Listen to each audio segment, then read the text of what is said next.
नमस्कार दोस्तों, सभी का स्वागत है आपके अपने प्लेटफॉर्म माइंड मैप पर। जब एग्जाम्स होते हैं ना तो सबकी परीक्षाएं होती हैं सुबह से लेकर के शाम। आज सच बताऊं ना, बाहर का सूरज तक ना देखा, स्टूडियो के अंदर ही बंद हूं सुबह से, है ना, नॉन स्टॉप। जब से आपका पेपर हुआ है तो परीक्षाएं होती है तो आपका भी लेवल पता चलता है, टीचर्स का भी लेवल पता चलता है, कोचिंग से कितने प्रश्न आए, कौन कौन सी कोचिंग फेल हुई और कौन सी सफल हुई। तो माइंड मैप लगातार जो पीछे 8 एग्जाम साल भर में हुए, हर एक पेपर में हमने प्रूफ दिए थे। फर्स्ट ग्रेड में तो सेकंड ग्रेड के जीके वाले पेपर में और एसएसटी वाले पेपर में 90% तक के प्रूफ दूंगा। चिंता मत करो, खाली 100 में से 30-40 चिल्लर में प्रूफ नहीं फेंकता। मैं आता हूं तो ठरके के साथ आता हूं, 100 में से 90% तक के प्रूफ लेकर आता हूं। तो यकीन मानिएगा, बहुत जल्द आप लोगों को ये प्रूफ मिलेंगे। कल जो ग्रुप बी, फिर सी और डी, तो 11 तारीख तक जो आपके पेपर्स हैं उन सभी के आज पेपर हो चुका है। और आज पेपर होने के बाद एक ट्रेंड पता चल चुका है कि भाई पहले जो पेपर पूछा गया था ना, वैसा का वैसा आ रहा है। अगर आपने 75 के लमसम अटेंड किए हैं, 75-80 जनरल ओबीसी वाले बच्चे, उनमें से कट पीट के आपके 60-65 वगैरह सही हो रहे हैं, then you are safe. SST में अच्छा परफॉर्म किया होगा और बाकी वाले अपने सब्जेक्ट में बढ़िया परफॉर्म करें। ग्रुप का लिंक ज्वाइन कर ले। आज सुबह जो पेपर 1 उस 100 प्रश्न के जो आपके आंसर की है वो टेलीग्राम ग्रुप में डाल दी गई है। अब इस पे क्लिक करो, वीडियो के नीचे लिंक दिया हुआ है, जाओ और वो 100 प्रश्न जरूर पढ़ के जाना। कल वाली पारी में सेम टू सेम पूछे जाएंगे। देखो यहां पर अगर हम बात करें गुटनिरपेक्षता की बात करें तो गुटनिरपेक्ष आंदोलन का जो लेटेस्ट हम बात करें, 19वां समिट होता है युगांडा के अंदर, जिसकी थीम थी साझा वैश्विक समृद्धि के लिए गहरा सहयोग। और 20वां अभी हुआ नहीं है, 19वां ही था। यहां पर अध्यक्षता है वो युगांडा के राष्ट्रपति ने की थी। और याद रखना, युगांडा में आयोजन है। साम्राज्यवाद, नस्लवाद, उपनिवेशवाद, संप्रभुता की रक्षा करना। साम्राज्यवाद, नस्लवाद और उपनिवेशवाद जितनी भी बुराइयां हैं उनका हमने यहां पर क्या किया, इसका विरोध करेंगे, वो बात याद रखना है। बाकी संप्रभुता की रक्षा करते हुए, स्वतंत्र विदेश नीति का पालन करते हुए, गुटों की और अप्रतिबद्धता रखना है, प्रतिबद्ध नहीं रहना है।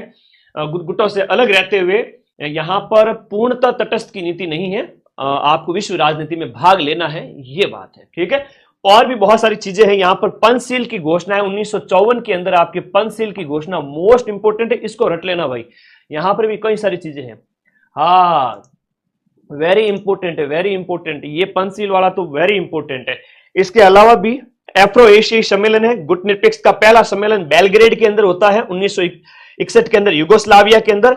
युगोस्लाविया, बेलग्रेड, गुटनिरपेक्ष का पहला सम्मेलन कल के पेपर में छपेंगे, ध्यान रख लेना मेरे प्यारे साथियों। एक प्रश्न ये पूछा गया था कि भारत श्रीलंका के बीच में जो कच्चातीव विवाद है, ऐसा का ऐसा कच्चातीव विवाद श्रीलंका के साथ है। और एक न्यू मूर द्वीप का जो विवाद है, जिसे तलपट्टी विवाद कहते हैं, वो बांग्लादेश के साथ में है। और फरक्का बांध विवाद भी यहां पर है। एक सरक्रिक का विवाद है जो आपके यहां पर है पाकिस्तान के साथ। काला पानी का विवाद है वो आपके नेपाल के साथ में है।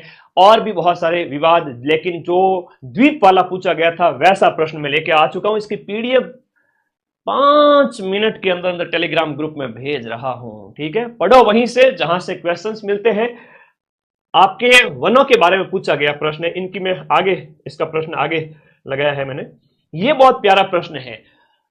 किस्म के बारे में पूछा गया है, फसल की जो किस्म है। ऑप्शन में कल वाले पेपर में गेहूं, मक्का, बाजरा की किस्म आपसे पूछ सकते हैं। इन चारों के बारे में प्रश्न लेकर आ गया हूं। देखो आज मार्केटिंग का जमाना है। हमारा जो मार्केट की बात करें ना, कोचिंग इंडस्ट्री का मार्केट इतना गंदा है कि रिजल्ट आया नहीं ना, टॉपर खरीद के लेके आ जाएंगे कोचिंग वाले। सारे टॉपर हमारे से टाइम में कहां थे, और टॉपर खरीद कर लेके आ जाते हैं। सलाम है ऐसी कोचिंग्स को, धंधा बना रखा है। लेकिन अब उनको घुटनों पे लाऊंगा, अगले कुछ ही महीने में रुक जाओ तुम तो। टेलीग्राम पे पिछले 1 साल के अंदर माइंड मैप पूरी कोचिंग इंडस्ट्री के अंदर 10 से 20 साल पुरानी कोचिंग संस्थानों को पीछे छोड़ करके अगले 2 दिन के अंदर अंदर माइंड मैप नंबर 1 हो रहा है। यह आप लोगों के प्यार की बदौलत। 1 साल में 4 लाख बच्चे टेलीग्राम ग्रुप में। और जो एक आगे हैं वो राजस्थान की जनता से मतलब रखता नहीं है, और उनकी हकीकत धीरे धीरे पता चलेगी तुम लोगों को। तो माइंड मैप को नंबर 1 बनाने के लिए आपका दिल से धन्यवाद। टेलीग्राम ग्रुप में हम नंबर 1 हो चुके हैं पूरे राजस्थान में, सिर्फ 1 साल में। 10 साल 20 साल पुरानी कोचिंगों को पछाड़ के। तो बच्चों का प्यार है, क्वेश्चन मिलते हैं इसीलिए तो तुम पढ़ते हो। बाकी मैं कौन सा ऋतिक रोशन लगता हूं। राज 171 और मोती ये बाजरे की किस्म है। अब यहां पर बाजरे की किस्म में राज है, चरी है, पामोनियर है, नंदी है, आरएचबी है, आरसीबी, विराट कोहली वाली नहीं, आरसीबी, ये सब बाजरा। अब अगला हम बात करें तो कपास के अंदर नरमा, जो कपास का प्रश्न बार बार पूछा जाता है, जो बीकानेर पश्चिमी राजस्थान के अंदर जो कपास पैदा हो रही है उसे नरमा कहेंगे, और अगेती जो है वो गंगानगर के अंदर। वैसे सर्वाधिक उत्पादन वगैरह है वो आपके उत्तरी राजस्थान के अंदर है। फिर राज यहां भी है, लेकिन यहां राज HS16 है, वरा लक्ष्मी और वीरनार एक इंपोर्टेंट है, वरा लक्ष्मी और वीरनार कपास की है। फिर देखो गेहूं की बहुत इंपोर्टेंट है, गेहूं वाली तो वेरी इंपोर्टेंट है आपकी, सोनालिका है, शरबती है, कोहिनूर है, मंगला है, कल्याण है, सोना है, कल्याण सोना। तो सोनालिका, शरबती, कल्याण सोना बार बार पूछे जाते हैं। गेहूं का है गंगा सुनरी, लाल बहादुर है, दुर्गापुरा वेरी इंपोर्टेंट है, राज 376 है, माही धवल और माही कंचन तो फेवरेट क्वेश्चन है, आता ही आता है। सविता, विजय, किरण, पूषा, नवजोत ये सब मक्का की है, पूषा को याद कर लेना भाई। अगला देखिएगा, अरावली के संबंध में प्रश्न आया था, गलत कथन कौन सा है कि अरावली की तुलना है वो अमेरिका के अपलेशियन पर्वत से की जाती है। अरावली आपके देखा जाए तो अरावली का आज प्रश्न पूछा है, कल वापस से पूछेंगे। 650 से लेकर के 550 करोड़ वर्ष पुराना है वो, आपका विश्व का सबसे पुराने पर्वतों के अंदर ये आता है। हाँ जी, तो हम यहां पर बात करें तो विश्व के सबसे पुराने पर्वतों में से एक है अरावली, और आज इसकी ऊंचाई हिमालय की लगभग थी, आज 55 करोड़ साल 60 करोड़ साल में तो बेचारा घिस घिस करके कितना हो गया, हाँ वो घिस करके 1 किलोमीटर भी रह गया है, बड़ी मुश्किल से 1000 मीटर के आसपास इसकी हो चुकी है। तो भाई अरावली की बात करें, अरब सागर की बेटी कहते हैं, मेरू प्रदेश कहते हैं, अड्डा वाला पर्वत वाला प्रश्न एग्जाम में पूछा जा चुका है, इसे कहते हैं हम, ये बूंदी के अंदर स्थित है। टॉड ने इसको हिंदू ओलंपस कहा है, हेरोस ने मैकमिलन हेरोन ने बनावट और संरचना के आधार पर इसका वर्गीकरण किया है। खेड़ ब्रह्म से लेकर के दिल्ली तक इसका विस्तार है। 692 में से 550 राजस्थान में है। प्री कैम्ब्रियन युग में इसका निर्माण होता है, और एजोसोइक जो महाकल्प है, इस महाकल्प तक निर्माण वगैरह के बारे में कैम्ब्रियन, प्री कैम्ब्रियन और एजोइक, प्री कैम्ब्रियन, एजोइक। बाकी ये ऑप्शन यहां पर रॉकी नहीं होगा, रॉकी तो नया पर्वत है, तो प्राचीनतम पर्वतों में से एक है। सिर्फ 10 मिनट लूंगा, फिर मैं रेस्ट करता हूं भाई, सुबह से आंखें सूज गई है ना, रेस्ट नहीं हो पाई टाइम से, 2-4 दिन से लगे हुए हैं, बस तुम भी दौड़ रहे हो, तुम्हारे लिए, तुम्हें जितवाने के लिए, कभी जीत जाओ मेरे बच्चों। 40 सेंटीमीटर की जो समवर्षा रेखा की बात करें तो आपसे कल पूछी जा सकती है। सबसे पहले 25 सेंटीमीटर समवर्षा रेखा की बात करें तो मरुस्थल को 2 भागों में बांटती है, फिर 40 सेंटीमीटर वाली आ जाती है जो आपकी सीकर, नागौर, जालोर वाली है, फिर 50 सेंटीमीटर की समवर्षा रेखा राजस्थान को 2 भागों में बांटती है, और उसके बाद में जो 80 सेंटीमीटर की समवर्षा रेखा है ये आपके हाड़ौती के क्षेत्र से निकलते हुए पूर्वी राजस्थान से निकलती है। जो प्रश्न अभी एग्जाम में पूछा गया था कि 80 सेंटीमीटर की वर्षा है वो आपकी वर्षा रेखा कहां से गुजरती है, तो इसमें हाड़ौती क्षेत्र के साथ कोटा, बूंदी आप याद रखिएगा, मोस्ट इंपोर्टेंट है, वेरी वेरी इंपोर्टेंट। फिर है कि आपके बनास नदी के दाहिने तट की ओर, बनास नदी के दाहिने तट पर 2 नदियां मिलती है, बनास के दाहिने तट की ओर 2 नदियां मिलती है, बनास, नाड़ो चाले, खड़ाड़ ऐसे नदी चल रही है। अब इसका राइट हैंड साइड का जो किनारा है वहां बेड़च और मैनाल, मैनाल या मैनाली 2 नदियां आकर मिलती है। कल राइट की बजाय लेफ्ट हैंड साइड वाली पूछ ले तो कोठारी, खारी, डाई, मानसी, बांडी और मोरेल याद रख लेना। तो बनास है वो आपके बैरों का मठ, अभी ये प्रश्न एग्जाम में पूछा गया था, बैरों का मठ खमनौर पहाड़ी राजसमंद से कौन सी नदी का उद्गम, तो ये आपका कौन सी हो गई, बनास हो गई। और यहां पर वेरी इंपोर्टेंट है, तो बेड़च इसकी सहायक है, ठीक है, और बनास है वो आपके राजसमंद से। बनास को वर्णासा या वशिष्ठी भी कहते हैं, पूरी तरह से राजस्थान में बहने वाली सबसे लंबी नदी है, ठीक है, ओके।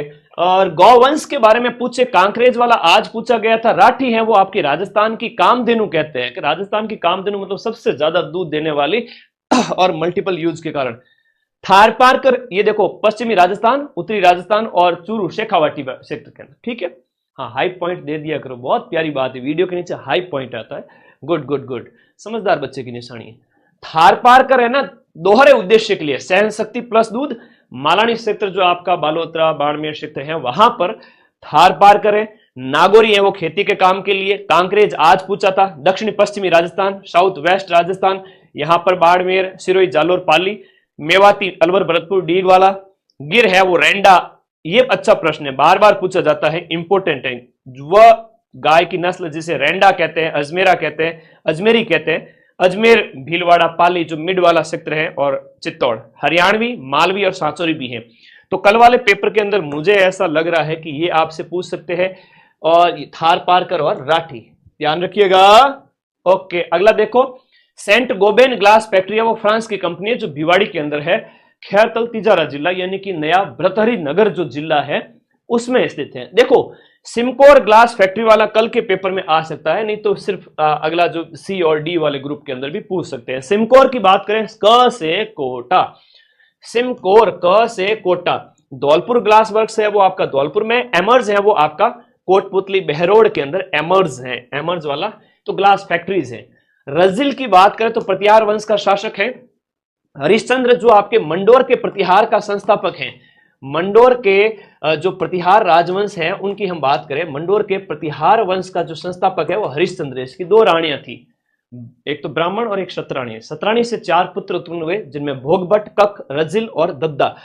तो कक, रजिल, रजिल से बात करें तो रजिल से वंशावली शुरू होती है। रजिल से क्या होती है आपके वंशावली स्टार्ट होती है। नागभट्ट की बात करें तो मंडोर से राजधानी को मेड़ता ले गया था।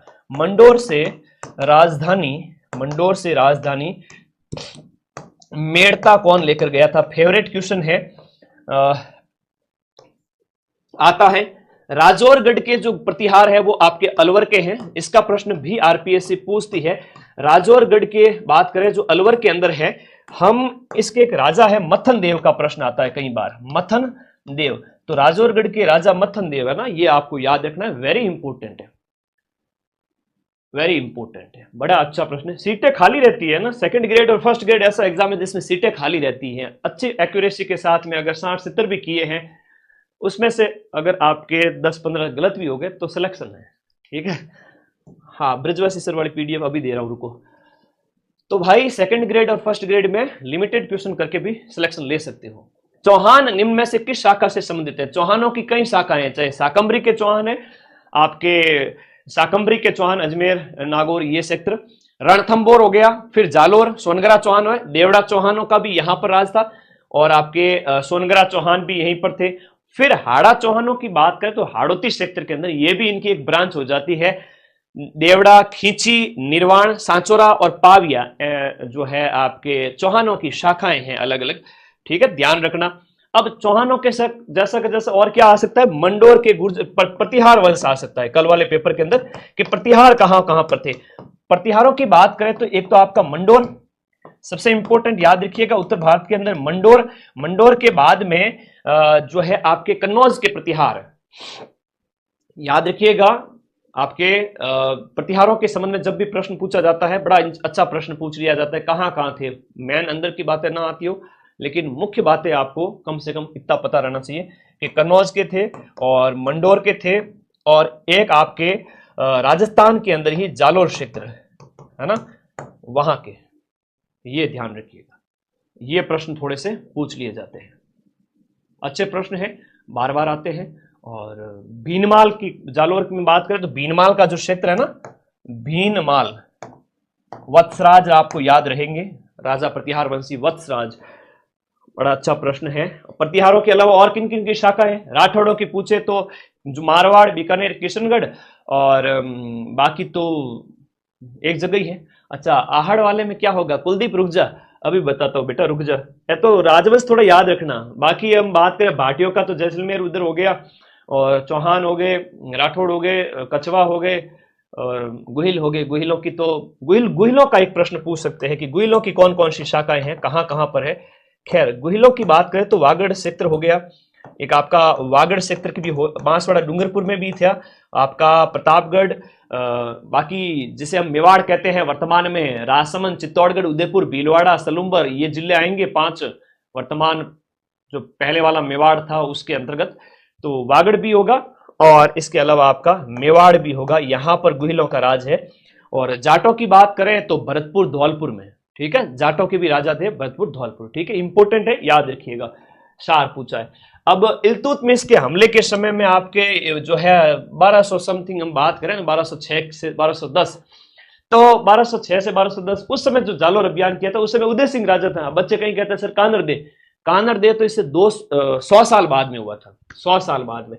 तो कीर्तिपाल की बात करें तो आपका चौहान राजवंश का संस्थापक है, कहां का? जालोर का, कीतु जिसे हम कहते हैं। इसका प्रश्न भी एग्जाम में पूछा जाता है। भील जनजाति का प्रश्न आज पूछ लिया कि भीलों में पाल क्या होता है, तो पाल भीलों का गांव होता है, गमेती भीलों का मुखिया होता है, फला इनका मोहल्ला होता है, कु इनका घर होता है, फायरे फायरे करके पीछे पड़ते हैं किसी दुश्मन के, उद्घोष रण उद्घोष, अटक इनकी गोत्र है, हाथी वेंडा इनका विवाह है, दजिया और चिमाता नाम की ये खेती करते हैं, स्थानांतरित खेती करते हैं, ये मैदान के अंदर की जाती है और ऊपर वाली पहाड़ के अंदर की जाती है। बराड़ी इनकी देवी है, ठीक है, बराड़ी देवी है। और भी बहुत सारे प्रश्न, तदवी इनके वंश का मुखिया होता है, उसे तदवी कहते हैं। तो वापस याद करना, कल हो सकता है कि आपका कु पूछ ले, फला पूछ ले, हालांकि दिया हुआ है, ये घर वाला भी दे दिया और गांव का मुखिया गमेती होता है वो भी दे दिया। तो ये अच्छे प्रश्न है, ध्यान रखिएगा, वापस पूछेंगे। चित्रित दूसर मृदभांड संस्कृति का पूरा स्थल कौन सा है? जितने भी सभ्यता के स्थल है उनमें कौन कौन से प्रकार के बर्तन मिले हैं ये आपसे पूछा गया है। तो कालीबंगा में मिट्टी के बर्तन मिले हैं जिनका रंग है वो रेड है। कालीबंगा में जो मिट्टी के बर्तन मिले हैं, कालीबंगा के मिट्टी के बर्तनों का रंग है बड़े ही बेकार टाइप के, कुबड़ है ना, ऐसा नहीं कि डिजाइन अच्छी थी, बड़े कभी निकला हुआ साइड से कोई ऐसा। और उसके ऊपर हम बात करें, रेड कलर के कालीबंगा से मिलते हैं और इन रेड कलर के जो बर्तन हैं इनके ऊपर काली और सफेद रेखाएं खींची है, काली और सफेद रेखाएं खींची है। ये कहां से मिलते हैं सर? ये तो कालीबंगा से मिलते हैं। फोटो देखते समझ में आ गया। अगला देखो, आहड़ में काले और लाल मिले हैं, आहड़ में काले और लाल मिले हैं, याद रखना। और बैराट के अंदर मिले हैं आपके कैसे? चित्रित दूसर वाले बैराट के अंदर मिले हैं, बैराट के अंदर आपका चित्रित दूसर वाले। आहड़ में काले लाल, काले लाल। गणेश्वर वाला प्रश्न फर्स्ट ग्रेड के, अरे बैराट ही होगा शायद, क्या होता है फर्स्ट ग्रेड के अंदर ये पूछा गया था मेरे भाई। फर्स्ट ग्रेड, मैं तो एक एक पेपर को ध्यान में रखता हूं बेटा। फर्स्ट ग्रेड 2025, जून 2025, लो भाई जून 2025 फर्स्ट ग्रेड में पूछा है। तो तुम्हारे जो बी, सी और डी ग्रुप में नहीं पूछेंगे क्या? वापस पूछा जाएगा, ध्यान रखना। कर्पशवर्णी, कपिशवर्णी, बांद्रे के कलर का, बंदर जैसे कलर का, या जिसे हम गैरिक मृदभांड कहते हैं, ये भूरे भूरे कलर का। गणेश्वर, जहां पत्थर के प्रमाण बहुत मिले हैं, 99.9% शुद्ध तांबा मिला है, पत्थर के बांध, पत्थर के घर, बाकी कहीं जगह न मिले। गणेश्वर याद रखना। गैरिक है, आहड़ काले लाल है, कालीबंगा के अंदर लाल है जिसके ऊपर काले और सफेद रंग की, याद रखना, ठीक है। बागोर जो है ना वो आहड़ का नहीं है, बागोर के अंदर पाषाण अवशेष मिले हैं। बागोर के अंदर पाषाण का मतलब ये हुआ पत्थर के अवशेष मिले हैं बागोर के अंदर। बागोर के अंदर पत्थर के अवशेष, पाषाण काल है हम बात करें, बागोर के अंदर पाषाण है। बाकी सभी जितने भी दिए हैं ये सब ताम्र पाषाणी के, ताम्र युगीन है, ठीक है, ताम्र पाषाण युग। और ये सिर्फ पाषाण काल से है। एक प्रश्न अभी एग्जाम में पूछा गया था कुछ दिन पहले, एक पेपर हुआ था बड़ा लाइब्रेरियन का, 27 जुलाई को, ठीक है, अगर मैं सही रिकॉल कर रहा हूं तो 27 जुलाई 2025, अभी महीने भर पहले। यह पूछा था कि माइक्रोलिथ, लघु पाषाण उपकरणों को क्या कहते हैं?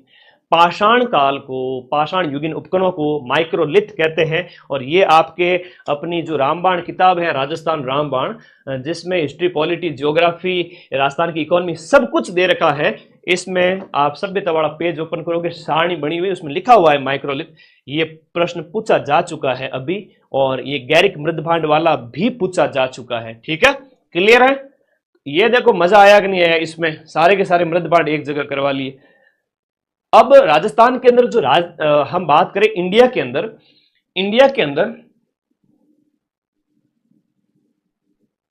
सर पूरा राजस्थान आपको कॉपी कर रहा है, उनको कौन बताता है। देखो सभी अपनी तरफ से अच्छा एफर्ट कर रहे हैं। अगर कोई टीचर बेस्ट कर रहा है और सभी उसकी जैसे जैसे करने की कोशिश कर रहे हैं तो अच्छी बात है ना, बच्चों का भी भला हो रहा है। मैं शॉर्ट्स बनाना स्टार्ट किया, कोई अगर और मेरे जैसे करे तो आप लोगों का भला ही तो है उसमें, सभी अपने भाई है। लेकिन जो बच्चों के साथ गलत करने वाली जो कोचिंग्स है ना, जो लंबे समय से मार्केटिंग वगैरह है ना, एक बार रीड का पेपर ही खरीद के लेके आ गए, बाद में पता चला कि उन्होंने 2-3 पेपर सॉल्यूशन करा दिए और फिर बच्चों ने कहा सारा पेपर उस कोचिंग से आ गया। भाई साहब क्या लूटा है उस कोचिंग ने पिछले 10-15 साल में, सलाम है ऐसी कोचिंग को। हाँ, बच्चों को बेवकूफ बनाने का काम, रिजल्ट दिखा करके बेवकूफ बनाना। दम है तो प्रूफ दिखाओ ना, ठीक है। ऊंचे दुकान फीकी पकवान, उससे मुझे गुस्सा आता है। बाकी सभी मुझे अच्छे लगते हैं, सभी शिक्षकगण अच्छे हैं। राजनीतिक दलों के संबंधित प्रश्न है कि शर्त पूछी गई है, तो शर्त के साथ साथ इस बार पूछ सकते हैं कि आपके 6 राष्ट्रीय दल है वर्तमान में जो है हम बात करें, हालांकि इसका दर्जा समाप्त हो चुका है, टोटल है वो आपके 6 है, ठीक है। और पीडीएफ जरूर पढ़ लेना, पीडीएफ जरूर पढ़ लेना। अरे तुम्हें पता ही नहीं है पहले क्या क्या कांड होते थे, पूछो ही मत। अब तो क्या सोशल मीडिया का जमाना आ गया, यंगस्टर्स दम है तो अब बच्चों को लूट के दिखाओ, हिम्मत है तो दू करके दिखाओ। 1-2 साल में तुम्हारा सुपड़ा साफ नहीं कर दिया ना तो नाम बदल देना मेरा। यंगस्टर, नया खून, जवानी जिस ओर चलती है जमाने को भी उस ओर चलना पड़ता है। जब तक जिंदा हूं तब तक तो अच्छा ही करूंगा। चलिए, ये प्रश्न बहुत बढ़िया है, कल पूछा जा सकता है, वापस से याद करिएगा। उप प्रधानमंत्रियों का क्रम दिया गया है, जिसमें देवीलाल वाला है वो आपका सही सुमेलित नहीं है। देखो, एक पहले उप प्रधानमंत्री सरदार पटेल जी थे जो नेहरू के टाइम में, मोरारजी देसाई जो आपके वाइस प्राइम मिनिस्टर जो थे वो इंदिरा गांधी के समय में, चरण सिंह जी और जगजीवन राम, बाबू जगजीवन राम, मीरा कुमार जो पहली लोकसभा महिला स्पीकर हैं उनके पिताजी। और पहले हम बात करें तो आपके दलित वर्ग से आते हैं तो जगजीवन राम जी और चरण सिंह जी मोरारजी देसाई के समय में, फिर वाईवी चौहान चरण सिंह के समय में। अब देखो, चौधरी देवीलाल है ना, इनके टाइम में हम बात करें 2 प्रधानमंत्री रहे, विश्वनाथ प्रताप सिंह और चंद्रशेखर। तो ये वापस कल से पूछे, ट्रेंड तो यही रहेगा। फर्स्ट ग्रेड के अंदर भी अलग अलग ग्रुप का ट्रेंड वही रहा था, उसी से मिलते जुलते प्रश्न पूछे गए थे। कल तुम एग्जाम हॉल में बैठे बैठे अगर दांतों तले उंगली दबाओ कि भाई गुरुजी आपने पढ़ा और पेपर में आ गया, तो इसमें आश्चर्य नहीं करना है, क्योंकि ये ट्रेंड है आज का जो मैं आपको बता रहा हूं, ठीक है। एक प्रश्न ये पूछा है कि आपके सदाबहार उष्ण कटिबंधीय आर्द्र सदाबहार वन कहां नहीं पाए जाते। देखो, हम बात करें गंगाई डेल्टा, इसका आंसर लग रहा है, लेकिन ये प्रश्न डिलीट हो सकता है, क्योंकि गंगा डेल्टा जो है नम क्षेत्र है, वहां पर भी पाए जाते हैं, अंडमान निकोबार क्षेत्र में भी पाए जाते हैं, पश्चिमी घाट में भी पाए जाते हैं, उत्तरी पूर्वी भारत में भी पाए जाते हैं। कैसे सर? अब ये देखो, यहां हम बात करें ग्रीन कलर वाला है ना, जितना भी ग्रीन कलर वाला है वो उष्ण कटिबंधीय सदाबहार वन है। उष्ण कटिबंधीय सदाबहार वन पश्चिमी घाट में भी है, अंडमान निकोबार में भी है, पश्चिमी घाट में भी है, और गंगाई जो डेल्टाई क्षेत्र है यहां पर, हालांकि गंगाई डेल्टाई क्षेत्र यहां पर है तो इसे आंसर ए मान सकते हैं। गंगा का डेल्टा है वो यहां पर है, जी लिख देता हूं, जी यहां पर है, ठीक है। गंगा का डेल्टा यहां पर है, तो यहां पर आप कह सकते हैं कि नहीं है। बाकी आपका पश्चिम बंगाल और पूर्वोत्तर यहां पर आपके ये देखने को मिलते हैं। पर्वतीय वन हिमालय क्षेत्र के अंदर मैंग्रोव वनस्पति का प्रश्न कल वाले पेपर में पूछा जा सकता है, अति संभावित प्रश्न है। मैंग्रोव वनस्पति मेरे भाई इसको रट लेना। मैंग्रोव वनस्पति की बात करें, जिन्हें हम कच्छ वनस्पति कहते हैं, एक तो सुंदरवन पश्चिम बंगाल में पाया जाता है, मैंग्रोव वनस्पति, कच्छ वनस्पति। इसके अलावा यहां पर आपके गुजरात कच्छ क्षेत्र के अंदर यहां पर भी आपके मैंग्रोव वनस्पति देखने को मिलती है। और इसके अलावा जो दलदली क्षेत्र है मैंग्रोव अच्छे है प्रश्न। उष्ण कटिबंधीय कंटीले वनों की बात करें तो आपके वेस्टर्न राजस्थान के अंदर या वेस्टर्न इंडिया के अंदर आप कह सकते हो, ये वनों वाला आपसे पूछ सकते हैं कल वाले पेपर में। फिर से बात करें डेल्टाई वन या ज्वारीय वन की बात करें, डेल्टाई वन या ज्वारीय वन की बात करें तो डेल्टा जहां पर गंगा नदी का डेल्टा है वहां पर जो है ज्वारीय वन देखने को मिलते हैं, जहां पर सुंदरी वृक्ष पाया जाता है। अब सुंदरी का नाम सुनकर के यहां पर वृक्ष है बेटा, ठीक है, सुंदरी वृक्ष है वो यहां पर पाया जाता है। अब कंटीले वन वगैरह हो गया, उष्ण कटिबंधीय सदाबहार हो गया जो आपके, और पर्णपाती है मिड जो मैदानी क्षेत्र के अंदर, और पर्वतीय उत्तर में, और कंटीले पूरी तरह से मरुस्थल में, है ना। मुझे कोचिंग संस्थान जो बच्चों के साथ गलत करती है उनकी बुराई करने में कोई डर नहीं है, ठीक है ना। मैं शिक्षक से ज्यादा बच्चों की रक्षा के लिए कुछ भी बन सकता हूँ, किसी से भी भिड़ सकता हूँ, ठीक है। अभी वो मेरे को जानते नहीं है, ठीक है ना, अभी तो मेरे को बहुत बड़ा बड़ा टीचर समझ रखा है, ठीक है। बोला नहीं हूँ मैं, जितना बोला सिर्फ बच्चों के लिए हूँ, बाकी सबकी बैंड बजा सकता हूँ, मैं डरता किसी से नहीं हूँ, ठीक है ना। चलो आगे बढ़े, मन की बात कह देता हूँ, है ना, दिल से साफ हूँ इसलिए कह देता हूँ। अब एक प्रश्न ये पूछा गया था, हाँ जी, आरपीएससी सेकंड ग्रेड के पेपर में हम बात करें तो पिछले जो ट्रेंड है उसमें जितने भी पेपर हुए, एक प्रश्न आपके रिफाइनरी से पूछा ही पूछा गया था। वर्तमान में इंडिया में 26 रिफाइनरीज है। उन रिफाइनरीज के अंदर देखें जहां तेल का शोधन किया जाता है, पहले तो क्रूड ऑयल निकलता है, कच्चा तेल, अब उससे फिर आपका ऑयल बनाया जाए, उससे कई सारे उत्पाद बनते हैं, तो रिफाइनरी के अंदर खर्च सब कहां पर, रिफाइनरी के अंदर। तो आज जो प्रश्न पूछा था उसमें डिगबोई सबसे पहले नंबर पे। अब आप यहां देखो सबसे पहले क्या है, डिगबोई, ये रहा असम में डिगबोई जो आपका एनआरएल। फिर इंडियन ऑयल की है आपकी कौन सी, गुवाहाटी वाली। डिगबोई के बाद में कौन सी हो गई, ये डिगबोई हो गई, ये गुवाहाटी आई दूसरे नंबर पर, ये रही गुवाहाटी, डी के बाद में आ गया इस तरह से। तो ये आपका आपका दूसरा नुमालीगढ़ है, वो नहीं दिया हुआ है। और फिर आपका ये नेक्स्ट वाला हो गया बोंगई गांव है, उसके बाद आपका बरूनी है, ये क्रम पूछ लिया है। ये हल्दिया है, तो पूर्व से पश्चिम की ओर क्रम पूछ लिया था। फिर आपकी मथुरा वाली रिफाइनरी होगी, कौन सी वाली, मथुरा वाली हो गई। फिर आपकी भटिंडा वाली हो गई पंजाब में, फिर पानीपत की हो गई, फिर आपका ये देखो गुजरात वाली। तो कई सारी रिफाइनरी हैं जो दी गई हैं। आपका ये रहा देखो तातीपाका, ये तातीपाका वाला प्रश्न भी पूछा गया था पिछली बार सेकंड ग्रेड के अंदर। और चेन्नई वाली हो गई, और फिर आपका नरीमन्नम, ठीक है। तो कई सारी रिफाइनरीज है, ये आपसे पूछी जा सकती है। अगला प्रश्न देखिएगा, आज जो पूछा गया था कि हिंद महासागर और प्रशांत महासागर के बीच में जो मौसमी उतार चढ़ाव होते हैं उन्हें हम आपका क्या कहेंगे, वॉकर परिसंचरण कहेंगे। तो वॉकर परिसंचरण जो बताया गया है कि ये प्रशांत महासागर है, ये ऑस्ट्रेलिया, और ये आपका जो इंडियन ओशन है अपना प्यारा भारत है। तो ये जो चेंजेस यहां पर होते हैं उसे वॉकर परिसंचरण कहते हैं। एक आपका हेडली सेल का पूछे तो ये वायुमंडलीय परिसंचरण से संबंधित होता है। हवा इस प्रकार से जो चल रही है ये, और फिर वापस ऐसे जा रही है तो ध्रुव की ओर, ये हेडली सेल होती है, ठीक है, वायुमंडलीय परिसंचरण से। एक आपका कोटेश्वरम की संकल्पना यहां पर दी हुई है, कोटेश्वरम की परिसंचरण। कोटेश्वरम परिसंचरण मानसून की उत्पत्ति से संबंधित है। वो ये कहता है कि भारत में मानसून क्यों आता है। कोटेश्वरम के अनुसार, कोटेश्वरम महोदय के अनुसार भारत में मानसून इसलिए आता है कि आपका गर्मियों के टाइम में, गर्मियों के समय में आपकी जो जेट स्ट्रीम, आपके जेट स्ट्रीम जो है अंतर उष्ण कटिबंधीय जो क्षेत्र है ITCZ, उसको प्रभावित करती है और उससे संबंधित है।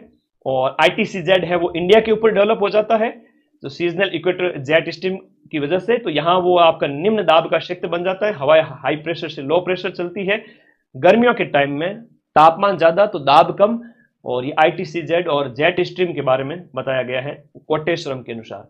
एक कल वाले पेपर में तुमसे पूछा जा सकता है एल नीनो और लॉ नीनो के बारे में। एक प्रश्न है आपका एल नीनो, एक है आपकी ला नीनो।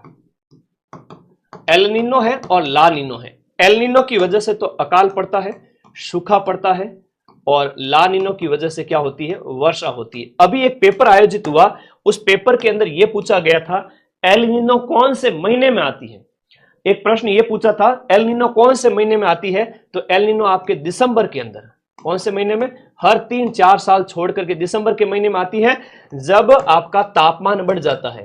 तापमान बढ़ जाता है, प्लस हो जाता है कहां पर, दक्षिणी अमेरिका का जो पेरू देश है उसके तट पर। दक्षिण अमेरिका के पेरू तट से जो समंदर में जो पानी है वो आपका यहां पर गर्म जो ये जो क्षेत्र है गर्म जो पानी है आगे की ओर बढ़ेगा। ऑस्ट्रेलिया को पार करके अगर ये इंडिया की ओर चला गया तो हमारे यहां बारिश कम होगी, ठीक है। और ला नीनो अगर एक्टिव हो गई तो हमारे यहां बारिश ज्यादा होती है। तो ये आपको एल नीनो याद रखना, दिसंबर माह में, कौन से महीने में, दिसंबर माह के अंदर एक्टिव होता है एल नीनो, जिसका संबंध भी मानसून से है। एक प्रश्न यह है कि दामोदर नदी कहां चलती है। दामोदर नदी, दामोदर नदी का नाला चाले खाला, ये रही दामोदर, यहां पर ओडिशा। तो दामोदर में यहां आप देखोगे छोटा नागपुर का पठार है, यहां पर कौन सा है, छोटा नागपुर का पठार है। आपको शिलोंग पठार की बात करें तो ये प्रायद्वीप पठार का भाग है, दक्कन प्लेट्यू। इसके अलावा और भी पठार के संबंध में प्रश्न पूछ लेवे तो नदियों के साथ याद कर लेना, स्वर्ण रेखा है आपका, इसके साथ साथ दामोदर है, महानदी है, गोदावरी है, कृष्णा है और कावेरी है। नदियों का उत्तर से दक्षिण की ओर क्रम कल वाले पेपर में पूछा जा सकता है, याद रखना है सभी साथियों को, नदियों का उत्तर से दक्षिण की ओर क्रम, नदियों का उत्तर से दक्षिण की ओर क्रम। अगला देखिएगा यहां पर अंडमान निकोबार, अंडमान निकोबार के ऊपर इतना पीछे पड़ा अधीनस्थ बोर्ड और आरपीएससी। कई बार बच्चे कई बार कमेंट आ जाते हैं बड़े अजीब टाइप के, लगता है आरपीएससी और अधीनस्थ बोर्ड के सदस्य में से कोई पेपर बनाने वाला हाल ही में अंडमान निकोबार की यात्रा करके आया है। तो हो भी सकता है भाई, माइंड में जो चले बंदे के वही बोलता है, ये तो मानव साइकोलॉजी है। तो यहां पर पूछा गया प्रश्न है कि आपका माउंट कोयोब है, थुलियार है, सैडल पीक है। अब सैडल पीक की बात करें तो सर्वोच्च पर्वत है आपके किसका, सर्वोच्च चोटी है आपकी अंडमान निकोबार द्वीप समूह की, जिसकी ऊंचाई है 732 मीटर है इसकी ऊंचाई। अंडमान निकोबार द्वीप समूह की सबसे ऊंची चोटी है वो ये है। तो आपसे ये नहीं पूछेंगे सीधा सीधा, ये आरपीएससी सेकंड ग्रेड का पेपर है, तो इसमें देखो सैडल पीक की बात करें तो उत्तरी अंडमान में, तो सैडल पीक आपके उत्तरी अंडमान के अंदर हो गया। फिर उसके बाद में उत्तरी अंडमान के बाद में मिडिल अंडमान आता है, फिर लोअर अंडमान आता है, फिर लिटिल अंडमान आता है। अब एक प्रश्न यह बनता है कि लिटिल अंडमान और कार निकोबार के बीच में क्या है, 10 डिग्री चैनल है। क्या है, 10 डिग्री चैनल। तो एक प्रश्न यह भी परीक्षा में पूछ लिया जाता है कि 10 डिग्री चैनल किसके बीच में, 10 डिग्री चैनल किसके बीच में है, लिटिल अंडमान। तो पेपर में लिटिल अंडमान देंगे, यूं कोई अंडमान निकोबार नहीं देंगे। लिटिल अंडमान और कार निकोबार इसके बीच में 10 डिग्री चैनल है। अब नीचे जाओगे तो 9 डिग्री है। अब 9 डिग्री है तो वो आपका मिनिकॉय और लक्षद्वीप के बीच में है। और 8 डिग्री का पूछे तो और नीचे चले जाओ, और नीचे का मतलब है मालदीव और मिनिकॉय के बीच में 8 डिग्री है, वो मालदीव अलग देश आ जाता है। ठीक है, ओके, तो ये ध्यान रखिएगा। माउंट थुलियार है वो ग्रेट निकोबार के अंदर स्थित है, और ग्रेट निकोबार, माउंट कोयोब भी आपका यहां पर स्थित है, माउंट थुलियार भी यहां पर स्थित है। थुलियार और कोयोब ग्रेट में है, और सेंटिनल जो द्वीप है वो आपका यहां पर है लोअर अंडमान के अंदर। पोर्ट ब्लेयर जो इसकी राजधानी है उसका नाम बदल दिया गया है हाल ही के अंदर, इसका नाम बदल करके श्री विजयपुरम रख दिया गया है। क्या रख दिया गया है, विजयपुरम रख दिया गया है, विजयपुरम। और यहां पर शैंपेन और ये कई प्रकार की जनजातियां रहती है, शैंपेन लाइक।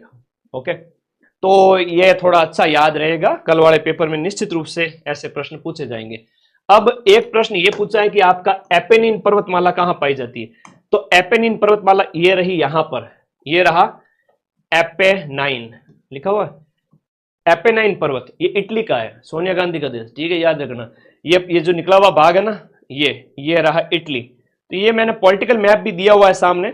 इसके अलावा आपके पूछ ले हुए कुछ और प्रश्न इसके संबंध में, अन्य प्रश्न जिसमें आपका स्कैंडिनेविया वगैरह ये हो गया, और भी बहुत सारी चीजें हो सकती है, ब्लैक सी वगैरह हो गया, मेडिटेरियन सी है, व्हाइट सी है, ये कई सारी जो है, बाल्टिक सागर है, तो अच्छे अच्छे द्वीप वगैरह पूछ सकते हैं, गोटलैंड वगैरह। तो सामने आप देख सकते हो कौन सा किस जगह में। ये फिजिकल मैप है, ये पॉलिटिकल मैप है। तो मेरे भाई यहां देखोगे ना तो आपका मैसाटा का, ये मैसाटा है यहां पर, मैसाटा पठार, तो ये आपका कहां पर है, स्पेन के अंदर है। तब आप कहोगे मैसाटा कहां है, स्पेन के अंदर। मैसाटा कहां है, स्पेन के अंदर। और फिर आपका पायरेनियस है वो भी आपका स्पेन है। बे ऑफ बिस्के की खाड़ी आपका कहां पर, फ्रांस और स्पेन, इसके सीमा पर फ्रांस और ये हो गया बिस्के की खाड़ी। ब्लैक सी पूछे तो ब्लैक सी के उत्तर में यूक्रेन है, दक्षिण में टर्की है। काकेकस पर्वतमाला पूछे तो काकेकस पर्वतमाला आपके टर्की के उत्तर की ओर काकेकस हो गई। कैस्पियन सागर पूछे तो ये रहा। तो और ये यूराल पर्वतमाला, ये है आपका रशिया और यूराल पर्वतमाला। यूराल पर्वतमाला की बात करें तो एशिया और यूरोप की सीमा पर है। ठीक है, और देखो बाल्टिक सागर, नॉर्थ सी कौन से देश की तरफ है, ये आज पूछा गया प्रश्न था। तो पॉलिटिकल मैप भी लगा लिया, फिजिकल मैप भी लगा लिया, थोड़ा देख लेना। एक प्रश्न पचवा हवाओं का, या हम बात करें आपके सिलेबस में जो पॉइंट सिलेबस में जो है वो ये है कि वायुमंडलीय परिसंचरण आपके सिलेबस में है। वायुमंडलीय परिसंचरण की हम बात करें तो सीधा सा प्रश्न ये याद रखना, कुछ मत करो, हाथ रखो बगल के अंदर और मुंह पे उंगली, चुपचाप बैठो, मैं समझाता हूं। ठीक है, तुम्हारा भाई जिंदा है अभी तक। देखो आगे मेरे भाई, यहां पर पचवा हवाओं की बात करें आपका 30 से 60 के बीच में वेस्टर्लीज जो है, जिन्हें पचवा हवाएं कहते हैं। अब इसका एक फॉर्मूला है, धरती गोल गोल घूमती है ना, तो क्या है कि धरती की जो कमर लेफ्ट राइट ऐसे चलती है ना, तो हवाएं है वो साइड से दूर की ओर भागती है। आप कोई गाड़ी भी आपके पास से गुजरती है तो आप घूम जाते हो, ऐसा लगता है ना कि बहुत तेज हवा का झोंका लगा गुरुजी, लगता है ना। तो भाई धरती तो इतनी बड़ी है, अनंत है, बहुत बड़ी है। तो वो जब घूमती है ना तो वो कोरियोलिस फोर्स लगता है। तो उसकी वजह से यहां पर कहा गया है कि आपका ध्रुवों पर अधिकतम जो होता है, तो पचवा हवाएं बेचारी, मैं तो रास्ते से सीधे सीधे जा रही थी, ठीक है, लेकिन धरती घूमनी स्टार्ट हो गई। और धरती जब घूम रही है तो वो उसकी डायरेक्शन है वो ग्रीन वाली हो जाती है।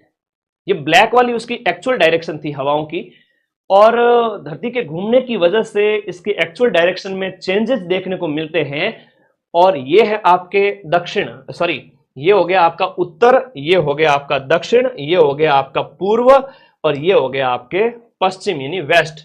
तो उत्तर पूर्व हो जाती है ना, उत्तर पूर्व, दक्षिण पश्चिम से उत्तर पूर्व। तो ये याद रखना, उत्तर पूर्व हो जाती है। और दक्षिण के अंदर आप देखोगे दक्षिणी गोलार्ध, 0 डिग्री के साउथ वाला दक्षिणी गोलार्ध हो गया, उत्तर वाला हो गया उत्तरी गोलार्ध, ये रहा 0 डिग्री। यहां हम बात करें कि दक्षिणी गोलार्ध के अंदर जहां पर सिर्फ 10% जनसंख्या पाई जाती है महाद्वीपों की, तो इसकी जो डायरेक्शन है वो पूर्व और दक्षिण के बीच में हो गया, तो दक्षिण पूर्व हो जाएगी। इनकी डायरेक्शन किस तरफ हो जाएगी? दक्षिण पूर्व। तो ये डायरेक्शन के बारे में ही आज प्रश्न पूछा था, उत्तर पश्चिम से दक्षिण पूर्व। चलो कल क्या पूछ लेंगे? व्यापारिक हवाएं, उनकी डायरेक्शन बताओ। व्यापारिक हवाओं की जो डायरेक्शन है यहां पर उत्तरी गोलार्ध के अंदर, ये व्यापारिक हवाएं हैं 0 डिग्री से 30 डिग्री के बीच, कर्क रेखा से भूमध्य रेखा से कर्क रेखा के बीच का क्षेत्र उत्तर में, और भूमध्य रेखा से मकर रेखा के बीच का क्षेत्र मान ले तो आपकी व्यापारिक। उत्तरी पूर्वी व्यापारिक पवन पूछ लेंगे। उत्तरी पूर्वी व्यापारिक पवनों की बात करें, इनकी डायरेक्शन किस तरफ हो जाएगी?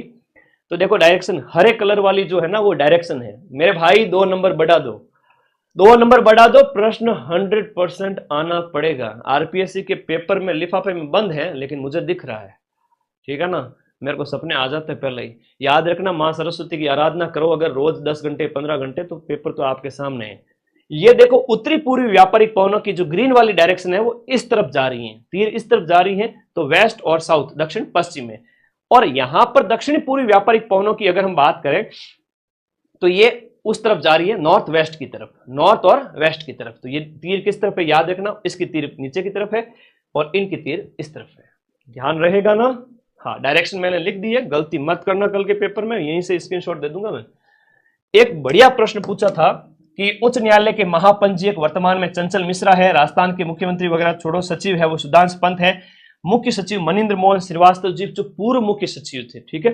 हालांकि इसका ऑप्शन तो सी था, लेकिन वर्तमान में KR श्रीराम वाला याद रखिएगा, KR हो सकता है सरल प्रश्न पूछ ले, लेकिन कई बार इसमें अच्छे सेकंड ग्रेड है तो अच्छे लेवल के प्रश्न पूछ लिए जाते हैं। और चलिए अगला प्रश्न है कि विवाह के गीत वगैरह, तो विवाह के समय तो आप सबको पता ही है, 12 कोसरी लाभ सीन 13 कोसरो हीरो को नहीं छोड़े भाई, ठीक है, सीधी सी बात है। ब्याह वगैरह सारी चीजें पता है तुम्हें, तो इसका सी नहीं होगा, 3 नहीं होगा, बाकी सब है। अब इसमें तो एक गलता पीठ जो है आपकी जयपुर के अंदर स्थित है, और जैसे मंकी वैली भी वहां पर स्थित है, आपको पता होगा वहीं पर है। ये सीकर के अंदर ये रेवासा वाली हो गई। तो यहां पर जो है कृष्णदास जी है, इसके हैं वो आपके कौन से हैं? कृष्णदास जी, और इसके जो हो जाते हैं रेवासा सीकर के अग्रदास जी, ठीक है। और ऐसे के ऐसे एक प्रश्न आपसे पूछ सकते हैं जो रामस्नेही संप्रदाय से संबंधित, रामस्नेही संप्रदाय से संबंधित प्रश्न भी आपसे पूछ सकते हैं, जहां पर आपको संस्थापक और शाखाएं ये पूछ सकते हैं। अब देखो यहां पर शाहपुरा शाखा, सबसे पहले आपसे पूछ सकते हैं शाहपुरा शाखा भीलवाड़ा वाली, तो आपके रामचरण जी। दूसरे में है तो आपके दरियाव जी की बात करें तो आपकी नागौर, तो यह आपका रैण शाखा हो गई। फिर आपका शीतल शाखा हो गई, तो शीतल शाखा के संस्थापक आपके हरिराम दास जी, कौन हो गए? हरिराम दास, और आपके हरिराम दास और राम हरिदास। तो इस तरह से लास्ट में खेड़ा पर शाखा होगी, ठीक है, खेड़ा पर। तो यह आपको याद रखना है। तो कल वाला पेपर जो है इस प्रकार से अन्य जो संप्रदाय की शाखाएं वगैरह पूछी जा सकती है, ठीक है। अब दुर्गों के जो महल वगैरह भवन वगैरह थोड़ा सा याद रखना, कौन सा कहां पर स्थित है। और साहिबदीन का बारे में पूछा है तो साहिब राम का बारे में याद रखना। साहिब राम जो है वो आपका जो है जयपुर का है, जिसने ईश्वरी सिंह के आदमकद चित्र बनाए थे। और इसके साथ साथ हम बात करें आपका कमला और इलायची, तो कमला और इलायची का प्रश्न भी कई बार आ जाता है। तो ये महिला चित्रकार है वो आपके नाथ द्वारा से संबंधित है, नाथ द्वारा हो गई। और फेमस नाम आपसे पूछ सकते हैं चित्रकारों के संबंधित, बाकी कोई विशेष टेंशन करनी नहीं है, ठीक है। ओके, नए बैच स्टार्ट हो चुके हैं, चाहे आपका जीके एसएसटी है, कल से इसमें दमादम क्लासेस लगेगी, और जीके प्लस हिंदी हो गया, और फिर आपका जीके प्लस इंग्लिश लिटरेचर। तो आप सभी साथियों को मैं फोर्स नहीं करूंगा, आपका दिल करे कि इन गुरुजी के प्रश्न मिलते हैं तो एडमिशन लेना, वरना किसी दूसरी कोचिंग में एडमिशन ले लेना और 2026 का पेपर दे देना। फिर ऐसा होगा कि गुरुजी 2030 वाली भर्ती में आप एडमिशन दोगे क्या आपकी कोचिंग में?